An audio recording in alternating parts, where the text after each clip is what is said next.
Hey y'all, what's up? Really quick, I'm trying to fight the glare. It's your girl Sun Ray coming at you guys with a prophetic word. Let me shout because they doing work outside that I was supposed to release yesterday, but some things kind of took place, so your girl got busy. Okay, so here we are. But this prophetic word is titled "No Room for Me to Change." Okay, it should be no room to change, but no room for me to change. Okay, so I'm gonna try and make this quick. Not because I care about time, but because it's not too much for me to talk about here. Okay, so this is very simple. So God is about to put the spotlight on you. He is about to expose you, and it's not exposure in a bad sense, because we look at photos and developing photos, and if you put the light on what's being developed before the process is complete, it messes up the overall picture. But as you guys have been seeing, God has continuously had me talking about since the 1010 video about his daughters and about his children exiting the process of completement or Lord, y'all, I'm tired. But completement, right, where you completed the process. So now you've entered into a place of fulfillment where you shall see the promises fulfilled, okay? So what God is saying, what comes with this? So I really pray that you guys watch the In God's Cocoon teaching, because it will make so much sense what I'm trying to say here. Because what happens in God's cocoon is what the whole focus of this is. When God puts the spotlight on you, if you do not know who you are, if you do not know what God has called you to, if you do not know what gifts God has placed within you, the light will define you. What do I mean by that? Y'all know how they say as soon as she got money, she started acting funny. That's what I'm saying. When your life changes, if you don't know who you are, wherever God is placing you, that will define you and that will change you. You will begin to put on clothes that are too big for you. You will begin to put on things that never were, that don't even look right on you, okay? Things that just weren't even meant to ever be a part of you. And when we speak about clothes, we speak about appearance. So you'll start to try and become someone that God has never called you to be. But the thing is that because of how long God has had you in his cocoon and he's had you in this process, you're going to know that you're doing things that are not you. It's like, you ever go to the store and you never know, y'all know what I'm talking about, females, like you order something from Shein or something like that, and then you like, I know this is my size. You get it and it is humongous, but everything else that you got in that size fit perfectly. The thing that fits huge, you're not gonna go outside and wear that. You're not gonna send it back to China either. You're gonna hit up one of your homegirls and say, hey, you think you can fit this dress? Because look, I can't fit this dress, and you will know that it's not fitting to you. But what God is saying is that there will be no room for you to change. So what do I mean by that? That's not to say, obviously, that you don't continue changing and growing closer to God because you're in the public eye. But who you are, that's the essence of who you are. That was the whole purpose of God putting you in a cocoon. Who are you? Okay, I took a philosophy class, multiple philosophy classes in college, and one we had posed the question, who are you? If you have never asked God that question, honestly, if you're coming out of the process, God has already showed you who you are. But I want you to know this: who you are is not defined by the role or the occupation that you have.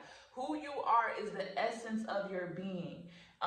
We look at this question in Exodus 3:11 when God sends or tells Moses that he wants him to free the people from Egypt. But what is Moses' reply? He's like, who am I that I should go ahead and do this? And what does God say? Whenever I notice this, even with Gideon, when people start to say, oh, who am I that you want me to go send me to go fight against the Midianites? This was Gideon. He said, because I'm the weakest in my family. God said, I'm with you. I am with you. Who am I?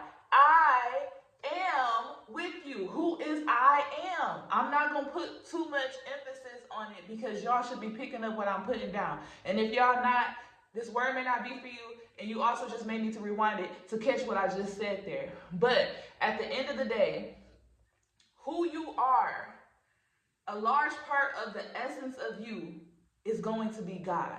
So when we sit there and we look at our insecurities and we say, God, who am I? Why would you send me to go do this? Whatever. God's like, I am with you. Who am I? I am with you. God is with you because he's in you. Okay? But also, to help some people answer this question, because this is the prophetic instruction that goes with this word. God wants you to sit down and you need to write a letter. You need to write a list. You need to write whatever it is, maybe even draw a picture. Whatever your creative outlet is. Don't talk about me. I was eating some hot chips. But whatever, it's like I got red fingers. But whatever it is that God has revealed to you in the secret place of you seeking him, what is the essence of you? So when I say essence, for example, it's something that is a part of you no matter where you are or what you're doing. First of all, we know God is the greatest part of that, right?